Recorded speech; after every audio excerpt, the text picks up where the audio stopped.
এটা সেই রাতের গল্প যখন পৃথিবী গভীর ঘুমে আচ্ছন্ন ছিল। মথুরার আকাশে তখন দুর্যোগের ঘনঘটা, আর রাজা কংসের কারাগারে চলছিল মৃত্যুর প্রহর গোনা। কংস যে তার নিজের বোন দেবকী এবং ভগ্নিপতি বসুদেবকে বন্দী করেছিল, কারণ এক দৈববাণী দেবকীর অষ্টম সন্তানই হবে তার মৃত্যুর কারণ।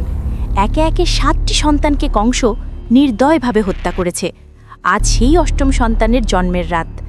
কারাগারের বাইরে মুষলধারে বৃষ্টি, যেন প্রকৃতিও কাঁদছে। কংসের প্রহরীরা তলোয়ার হাতে সজাগ, প্রতিটা মুহূর্ত গুনছে। রাত যত গভীর হচ্ছে, দেবকীর প্রসব বেদনা ততই তীব্র হচ্ছে। বসুদেবের চোখে মুখে একরাশ অসহায়ত্ব আর ভয়। ঠিক মধ্যরাতে ঘটল সেই অলৌকিক ঘটনা। কারাগারের সমস্ত প্রহরীরা হঠাৎ করেই গভীর ঘুমে ঢলে পড়ল। দেবকী ও বসুদেবের হাতের শিকলগুলো অলৌকিকভাবে খুলে গেল, আর ঠিক সেই মুহূর্তে এক ঐশ্বরিক আলোর ভরে উঠল সেই অন্ধকার কারাগার। দেবকীর কোলে জন্ম নিলেন এক অপরূপ শিশু। এ কোনো সাধারণ শিশু ছিল না, এ ছিলেন স্বয়ং ভগবান বিষ্ণু, কৃষ্ণরূপে অবতীর্ণ। তার গায়ের রং ঘন মেঘের মতো, মুখে এক স্বর্গীয় হাসি। বসুদেব আর দেবকী বিস্ময়ে হতবাক হয়ে গেলেন। তারা হাত জোর করে প্রণাম করলেন সেই দিব্য শিশুকে। এক দৈববাণী হলো। বসুদেবকে আদেশ দেওয়া হলো এই শিশুকে নিয়ে যমুনা পার হয়ে গোকুলে তার বন্ধু নন্দের ঘরে রেখে আসতে। সেখানে যশোদার কোলে এক শিশু কন্যা জন্ম নিয়েছে, সেই কন্যাকে এনে দেবকীর কোলে শুইয়ে দিতে হবে। বসুদেব আর এক মুহূর্ত দেরি করলেন না। ঘুমন্ত প্রহরীদের পেরিয়ে তিনি কারাগার থেকে বেরিয়ে পড়লেন। কিন্তু বাইরে তখন প্রলয়ঙ্করী ঝড়, যমুনা নদী উত্তাল ফুঁসছে। কিভাবে পার হবেন এই ভয়ঙ্কর নদী?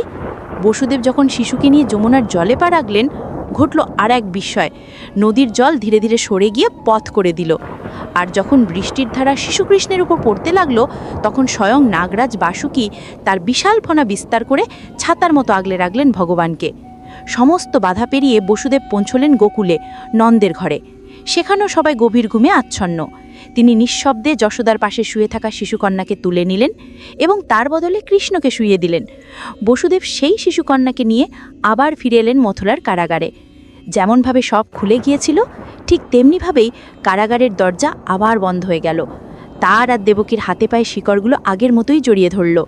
ঠিক তখনই সেই শিশুকন্যা কেঁদে উঠল। কান্নার শব্দে প্রহরীদের ঘুম ভেঙে গেল। তারা ছুটে গেল কংসকে খবর দিতে। মহারাজ, দেবকীর অষ্টম সন্তান হয়েছে। কংস উন্মত্তের মতো ছুটে এলো কারাগারে। সে দেবকীর কোল থেকে শিশুটিকে কেড়ে নিল। বসুদেব আর দেবকী কান্নায় ভেঙে পড়লেন, মিনতি করতে লাগলেন শিশুটির প্রাণ ভিক্ষা চেয়ে। কিন্তু পাষণ্ড কংসের মন গলল না। সে শিশুটিকে পাথরের উপর আছড়ে মারতে উদ্ধত হলো। কিন্তু এ কি, কংস শিশুটিকে আছড়ে মারার আগেই সে তার হাত থেকে ফসকে আকাশে উঠে গেল এবং ধারণ করল এক দেবীর রূপ। ইনি ছিলেন স্বয়ং যোগমায়া। দেবী যোগমায়ার কণ্ঠস্বর, রে মূর্খ কংস, তুই আমাকে কি মারবি? তোকে যে মারবে সে ইতিমধ্যে গোকুলে নিরাপদে পৌঁছে গেছে। কংস ভয়ে, বিস্ময়ে আর ক্রোধে পাথর হয়ে দাঁড়িয়ে রইল। সে বুঝতে পারল তার সব চেষ্টা ব্যর্থ হয়েছে। তার মৃত্যু পরোয়ানা জারি হয়ে গেছে। আর অন্যদিকে গোকুলের নন্দের ঘরে পৃথিবীর সমস্ত অন্ধকার দূর করতে ভালোবাসার আলো জ্বালাতে শুরু হলো এক নতুন অধ্যায়, শ্রীকৃষ্ণের লীলা। ভিডিওটি যদি ভালো লেগে থাকে তাহলে ভিডিওটি লাইক ও চ্যানেলটি সাবস্ক্রাইব করুন।